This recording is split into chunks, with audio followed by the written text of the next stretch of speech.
Good afternoon, physics students.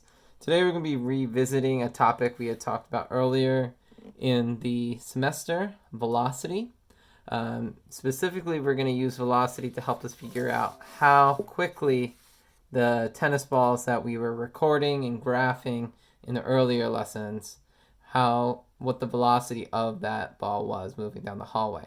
So just as a recap, velocity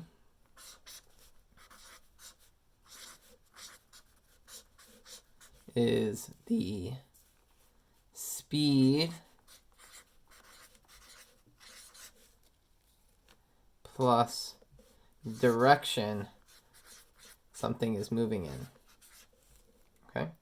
And the way you figure out the velocity is the change in the distance. We represent change with a triangle. So velocity, or v, is equal to the change in distance over change in time. So the most common example of this that we've heard about is when we're talking about the speed of a car. So we usually talk about the speed of a car in miles per hour, or mph. Right? You might see a speed limit sign on the highway that says no more than 60 mph. Or you might see this on your speedometer in your car. So what mph stands for is miles over hours, or miles per hour. So another way to represent mph is writing miles over hours. And you can see that the miles represents the distance, the hour represents the time. So together, that makes velocity, which makes sense because when we're thinking about mph, we're thinking about how fast our car is going. And we know speed is one of the components of velocity with direction. Okay? So 1 unit for velocity could be miles per hour. Okay? In our situation, our velocity is going to be measured in centimeters per second. All right? So just as a recap, we know that velocity is equal to change in distance over the change in time. Okay. And for us, now that we know that what velocity is, how are we going to figure out what the velocity of our ball actually was? Well, all the information we need is in our graph. Specifically, it's in that line of best fit that we drew in the previous lesson. And I'm going to show you how we're going to use this line of best fit to figure out our velocity. So when we're looking at our graph, we can see that if we need distance and time, we see distance and time right here, right? So we've got all the information that we need. So I'm also going to remind us about something we learned about in a previous lesson, which was finding the slope of a line. So the slope of a line represents how steep a line is, how steeply it's going up the graph. Or if it's a downward pointing line, how steeply it's going down the graph. So we represent slope by the rise, which is how much a line is going up and down the y-axis. The rise over the run, which represents how far it's going along the x-axis. The further it rises over a given run, the steeper the line is going to be. Okay? So in our graph, rise is represented, right, by the change in distance. The amount you're rising represents the change in your distance.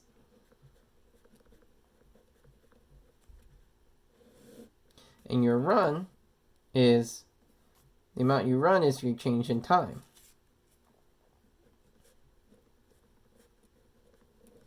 So if we want to find what the velocity of this ball is, all we need to do is find the slope of this distance versus time best fit line. Okay, so now we're going to go about the steps of finding that slope. So the first step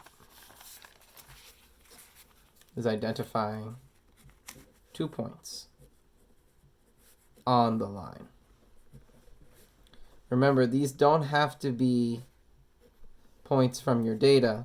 They just have to be any 2 points that are on the line that are going to be easy for you to figure out what the coordinates are. So I'm going to look on this line to find 2 coordinates right now. So one coordinate that I'm going to pick is right here. And then another one I'm going to pick is right here. Okay, so the value of this first point, my point 1, is at 0.6 along the x-axis and 75 along the y-axis. So my first point is 0.6 along the x-axis and 75 along the y-axis. So x1, 0.6, y1, 75. All right, look for a second point. I'm going to choose this point right here.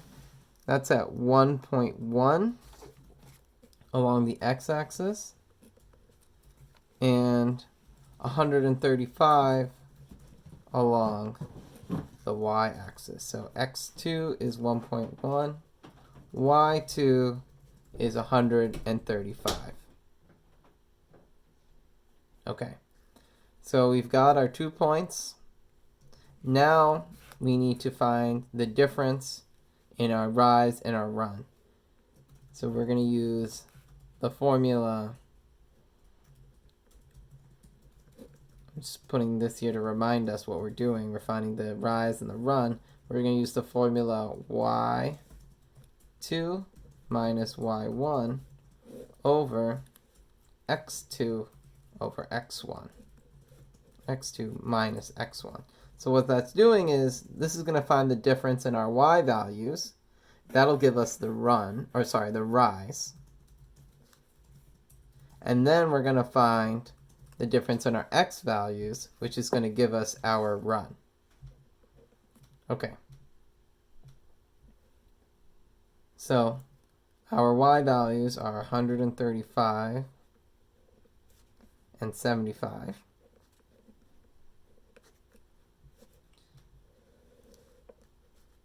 And our x values are 1.1 minus 0.6. So 135 minus 75 is 60. And 1.1 minus 0.6 is 0.5. Okay. Great. So now the final step is to divide these values and write our final answer with the units.